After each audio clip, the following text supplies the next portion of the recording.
জীৱন প্ৰক্ৰিয়া এই চেপ্টাৰটোৰ ভিতৰত কি কি ইম্পৰ্টেণ্ট কুৱেশ্যন আছে এ টু জেড এইটো ভিডিঅ'ত আলোচনা কৰিম। মই তোমালোকক এইটো ভিডিঅ'ত যিকেইটা কুৱেশ্যন দেখুৱাই দিম সেইকেইটা কুৱেশ্যনৰ ভিতৰত তোমালোক মেট্ৰিকত 100% চিউৰ কমন পাবা। যদি নোপোৱা মোক কমেণ্ট কৰি ক'বা, ছাৰ আপুনি কি কমন দিছে, এটাও কমন অহা নাই। তোমালোক যিটো ক'বা সেইটোৱে মই মানি ল'ম। এতিয়া আমি চাই লওঁ জীৱন প্ৰক্ৰিয়া চেপ্টাৰত কি কি ইম্পৰ্টেণ্ট কুৱেশ্যন আছে। তোমালোক প্ৰথমতে উলিয়াই লোৱা 95 নং পৃষ্ঠা। 95 নং পৃষ্ঠাৰ পৰা চাবা তোমালোক প্ৰশ্নৱলীৰ 3 নং কুৱেশ্যনটো মোষ্ট ইম্পৰ্টেণ্ট এইবাৰৰ কাৰণে। নেক্সট তোমালোক চাবা জৈৱ অনুঘটক আৰু উৎসেচক এই দুটা টপিকৰ পৰা দুটা কুৱেশ্যন হ'ব। সেই দুটা কুৱেশ্যনৰ পৰা এটা কুৱেশ্যন 100% আহিবই। মই তোমালোকক কুৱেশ্যন দুটা কৈ দিওঁ। প্ৰথম ইম্পৰ্টেণ্ট কুৱেশ্যনটো হ'ল জৈৱ অনুঘটকবোৰ কি, এইবোৰৰ কাৰ্য কি। এইটো কুৱেশ্যন মোষ্ট ইম্পৰ্টেণ্ট এইবাৰৰ কাৰণে। কুৱেশ্যনটো কি ক'লো আকৌ এবাৰ কৈ দিছোঁ, জৈৱ অনুঘটকবোৰ কি, এইবোৰৰ কাৰ্য কি। এইটো কুৱেশ্যন মোষ্ট ইম্পৰ্টেণ্ট এইবাৰৰ কাৰণে। নেক্সট ইম্পৰ্টেণ্ট কুৱেশ্যনটো হ'ল উৎসেচক কি, ইয়াৰ কাৰ্য উল্লেখ কৰা। নেক্সট তোমালোক উলিয়াই লোৱা 96 নং পৃষ্ঠা। 96 নং পৃষ্ঠাৰ পৰা চাবা তোমালোক পাতৰ প্ৰস্থচ্ছেদ।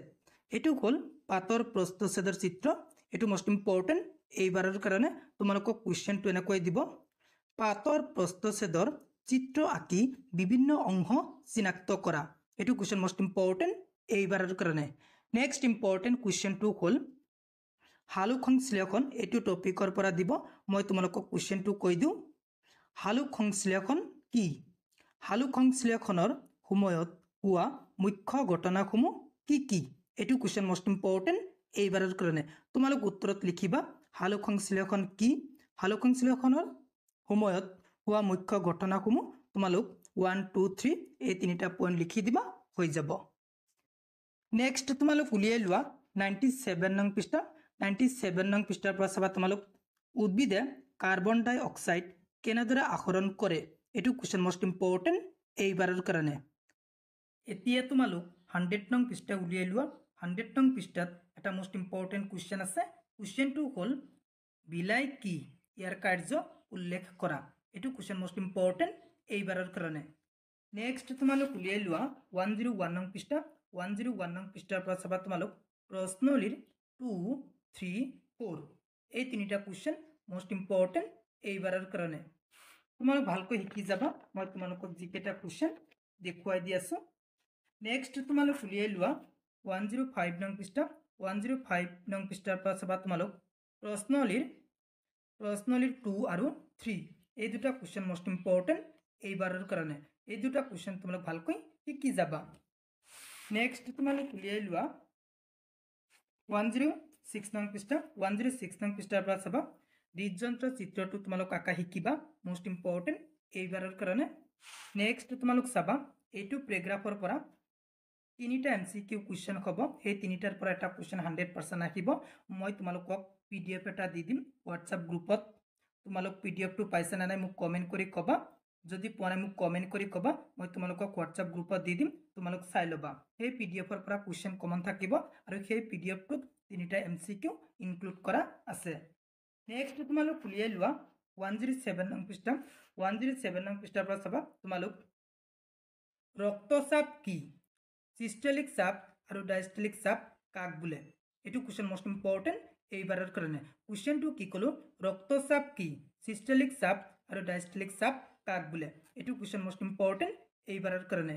নেক্সট তোমালোক চাবা চিষ্টেলিক চাপৰ মাত্ৰা আৰু ডায়েষ্টেলিক চাপৰ মাত্ৰা কিমান, সেইটো মোষ্ট ইম্পৰ্টেণ্ট। চিষ্টেলিক চাপৰ মাত্ৰা হ'ল 120 মিলিমিটাৰ আৰু ডায়েষ্টেলিক চাপৰ মাত্ৰা হৈছে 80 মিলিমিটাৰ। হ'ল তোমালোক চাবা দে, তোমালোকক কুৱেশ্যনটো এনেকৈ দিব পাৰে চিষ্টেলিক চাপৰ মাত্ৰা হ'ল 4টা অপশ্যন থাকিব, তেতিয়া তোমালোক মনত কৰিবা চিষ্টেলিক চাপৰ মাত্ৰা হ'ল 120 মিলিমিটাৰ আৰু ডায়েষ্টেলিক চাপৰ মাত্ৰা কিমান 80 মিলিমিটাৰ। তোমালোক ভালকৈ চাবা চিষ্টেলিক আৰু ডায়েষ্টেলিক চাপৰ মাত্ৰা কিমান, এই দুটাৰ পৰা এটা MCQ কুৱেশ্যন আহিব। নেক্সট ইম্পৰ্টেণ্ট কুৱেশ্যনটো হ'ল ৰক্তচাপ জোখা যন্ত্ৰটোৰ নাম কি। এইটো কুৱেশ্যন মোষ্ট ইম্পৰ্টেণ্ট এইবাৰৰ কাৰণে। তোমালোক উত্তৰত লিখিবা ৰক্তচাপ জোখা যন্ত্ৰটোৰ নাম হ'ল স্পাইগমেন মিটাৰ। नेक्स्ट चाबा तुम्हालोक एटु पैराग्राफर पर क्वेश्चन एटा दिबो क्वेश्चन टू हल हीरा और दमनिर মাজত पार्थक्य लिखा एटु क्वेश्चन मोस्ट इम्पोर्टेंट এইবাৰৰ কাৰণে नेक्स्ट इम्पोर्टेंट क्वेश्चन टू हल তেজৰ অনুচক্ৰিকাৰ কাম কি এটু क्वेश्चन मोस्ट इम्पोर्टेंट এইবাৰৰ কাৰণে क्वेश्चन टू কি কলো তেজৰ অনুচক্ৰিকাৰ কাম কি এটু क्वेश्चन मोस्ट इम्पोर्टेंट এইবাৰৰ কাৰণে नेक्स्ट তোমালোক উলিয়াই লোৱা 110 নং পৃষ্ঠা 110 নং পৃষ্ঠাৰ পৰা চাবা তোমালোক প্ৰশ্নলিৰ 2 আৰু 4 5 এই তিনিটা क्वेश्चन मोस्ट इम्पोर्टेंट এইবাৰৰ কাৰণে মই বাৰে বাৰে কৈছো মই যিকেটা क्वेश्चन তোমালোক দেখুৱাইছো এইকেটা क्वेश्चन তোমালোক ভালকৈ পঢ়ি যাবা नेक्स्ट इम्पोर्टेंट क्वेश्चन टू হল মানুহৰ ৰেচন তন্ত্ৰটো কিহেৰে গঠিত এটো क्वेश्चन मोस्ट इम्पोर्टेंट এইবাৰৰ কাৰণে नेक्स्ट इम्पोर्टेंट क्वेश्चन टू হল মূত্ৰ উৎপন্ন কেনেকৈ হয় এটো क्वेश्चन मोस्ट इम्पोर्टेंट এইবাৰৰ কাৰণে এতিয়া তোমালোক উলিয়াই লোৱা 111 নং পৃষ্ঠা ইয়াৰ পৰা চাবা তোমালোক নেফ্ৰনৰ গঠন এটো নেফ্ৰনৰ চিত্ৰ তোমালোক আকা শিকিবা মোষ্ট ইম্পৰ্টেন্ট এইবাৰৰ কাৰণে